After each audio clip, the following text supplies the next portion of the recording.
Hello everyone welcome to Nepal job vacancy YouTube channel. आजको यस भिडियोमा स्वाभिमान लघु वित्त वित्तीय संस्था लिमिटेडमा खुलेको भ्याकेन्सीको बारेमा जानकारी गराउन गइरहेको छु। भिडियोलाई अन्तिमसम्म हेरिदिनुहोला।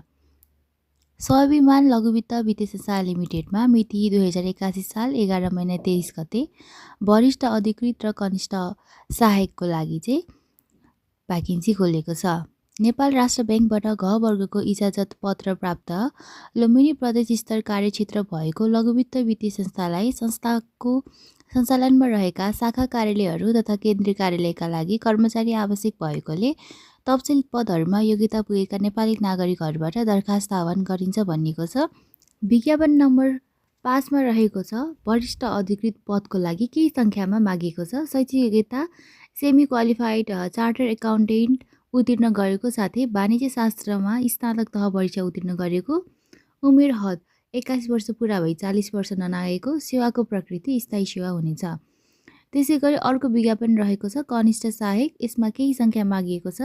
शैक्षिक योग्यता भनेको छ मान्यता प्राप्त शिक्षण संस्थाबाट एसएलसी अथवा एसई वा सो सरहको परीक्षा उत्तीर्ण भएको हुनुपर्नेछ। हजुरहरूले कनिष्ठ सहायकको लागि आवेदन दिनुको लागि चाहिँ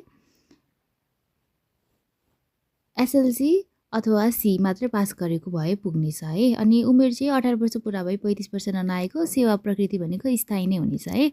आवेदन दिने उम्मेदवारले आवेदनका साथ नेपाली नागरिकताको छायाप्रति, शैक्षिक योग्यताको प्रमाणपत्र, कार्य अनुभव सिभी सहित आवेदनमा विज्ञापन नम्बर उल्लेख गरी सूचना प्रकाशित भएको मितिले 15 दिन अर्थात् 2081 साल चैत 8 गतेभित्र संस्थाको इमेल smbslvacancy@gmail.com मा पेश गर्नुपर्नेछ। विज्ञापन नम्बर 5 वरिष्ठ अधिकृत पदमा 6 महिना परिचयकाल सेवा पश्चात नियमअनुसार स्थायी सेवामा प्रवेश गराइनेछ।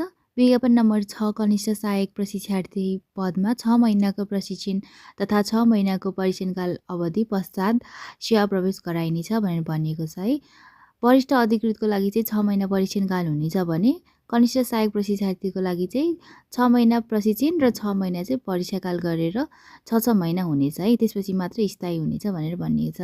रिटपूर्वक प्राप्त निवेदनहरू मध्येबाट छनौट सर्टलिस्ट सूचीमा परेका आवेदकहरूलाई अन्तर्वार्ता परीक्षाको लागि संस्थाको सूचना पार्टी र संस्थाको वेबसाइट www.swabimanlaguvitta.com.np मा नावली प्रकाशन गरिनेछ।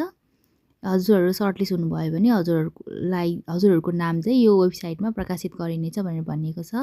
छनौट सूचीको नतिजा मिति 2081 साल 11 महिना 14 गते बिहिबार कार्यालय समयभित्र प्रकाशित गरिनेछ। छनौट सूचीको नतिजा चाहिँ मिति 2081 साल चैत्र 14 गते बिहिबार कार्यालय समयभित्र प्रकाशित गरिनेछ।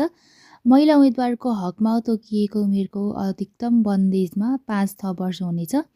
नेपाल बाहिर मुलुकका शैक्षिक संस्थाबाट प्राप्त शैक्षिक प्रमाणपत्रहरूको समक्षता पेश गर्नुपर्नेछ। उल्लेखित पदको माग सङ्ख्या अनुसारको आवश्यकता अनुसार थप घटाउन सक्ने अधिकार पदपूर्ति समितिमा निहित रहनेछ। विज्ञापन सम्बन्धमा कुनै विवाद पर्न गएमा त्यसको अन्तिम निर्णय गर्ने अधिकार पदपूर्ति समितिमा निहित रहनेछ।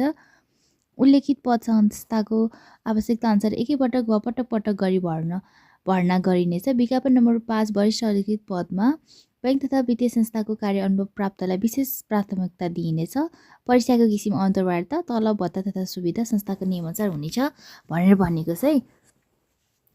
हजुरहरूले चाहिँ कनिष्ठ सहायक पदमा चाहिँ हजुरहरूसँग कुनै पनि एक्सपिरियन्स छैन र हजुरहरू एसएलसी अथवा एससी मात्र पास गर्नुभएको छ भने पनि हजुरहरूले चाहिँ आवेदन दिन सक्नुहुनेछ है त।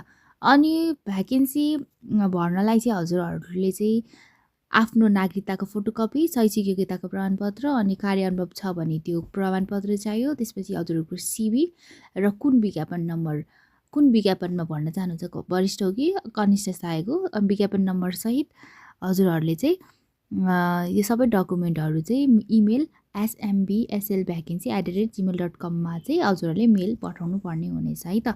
हजुरहरूले चाहिँ मेल पठाउनु होला है त।